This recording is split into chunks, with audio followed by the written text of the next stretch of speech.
Yeah. So we're using this technique in order to investigate ligand-receptor interactions. And the key players here are G protein-coupled receptors. These are membrane receptors, which are a very important class in the human. And we are using the AFM in order to covalently bind ligands to the AFM tip and then raster scan over the membrane protein. And thereby we can localize the interaction between the ligand and the receptor, but we can also quantify the strength of this bond. And this is very interesting because in the end you can calculate what is the energy of this bond, how much energy do you need to rupture that bond again. And if you do further calculations, you can also get kinetic properties of this bond. So how quickly are things happening? How fast is the ligand and the receptor meeting each other and associating? How fast are they dissociating? And this gives us very, very important information on this mechanism of this bonding. So one GPCR that we were investigating is the PAL1, which is involved in blood coagulation.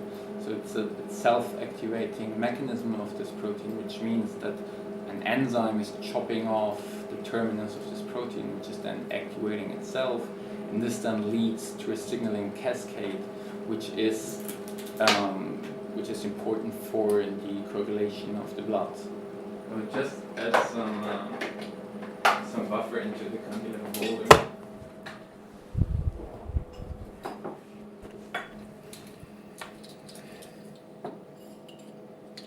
We need to add the buffer because we want to work in physiological conditions. This means we work in liquids with a pH of 7.6 and with the ions that you would also find in the cellular environment.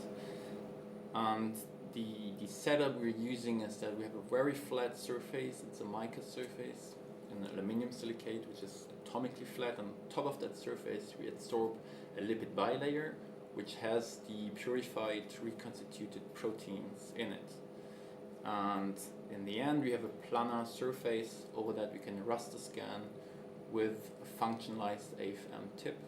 And now we're kind of positioning ourselves behind the steering wheel of a ligand, and we can really see, or better said, feel what a ligand feels if it approaches the receptor. The way we do it in the experiment is that first of all we need to functionalize the AFM cantilever chemically, which takes about 1 to 2 days. Then we have our cantilever ready with the ligand attached to the cantilever, and now we need to adsorb this membrane protein on this mica surface, which I will demonstrate here. So we have our platform here, our support, and our reconstituted receptor protein is now in the buffer solution. We adsorb that droplet. So we're working in a really small volume in the end. It's about 30 microliters. And then we put the AFM hat on top of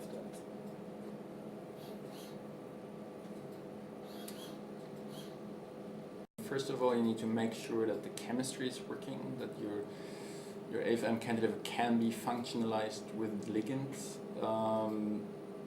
The measurement itself, I would say, is the easiest part because it's really well controlled by this machine.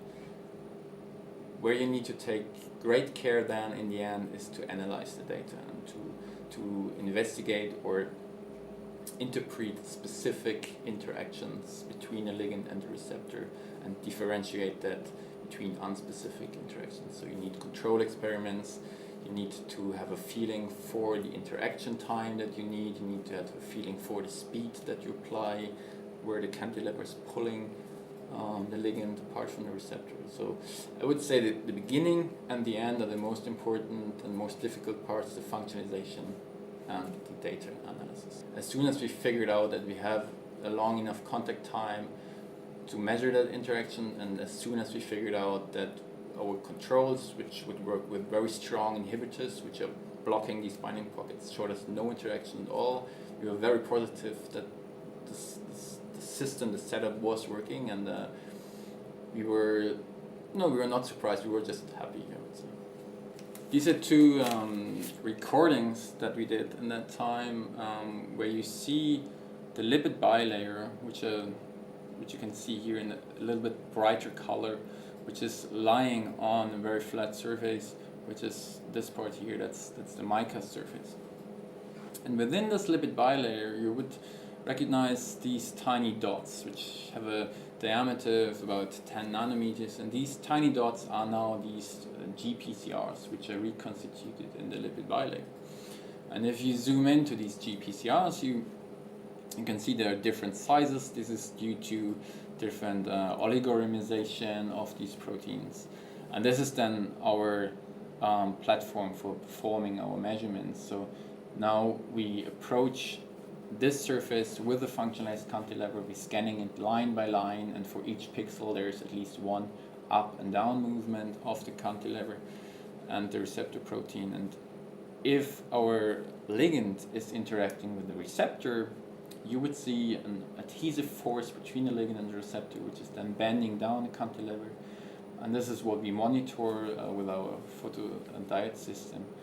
And we see it as adhesive forces, and we then go back into the data and characterize it as specific interactions. If, for example, you see a bending or stretching of this linker molecule, which is attached to this ligand. And then in the end, on top of your topography map, you get a specific interaction map. So you can correlate the position or localization of your protein with the localization of the interaction, and later also a quantification of the interaction.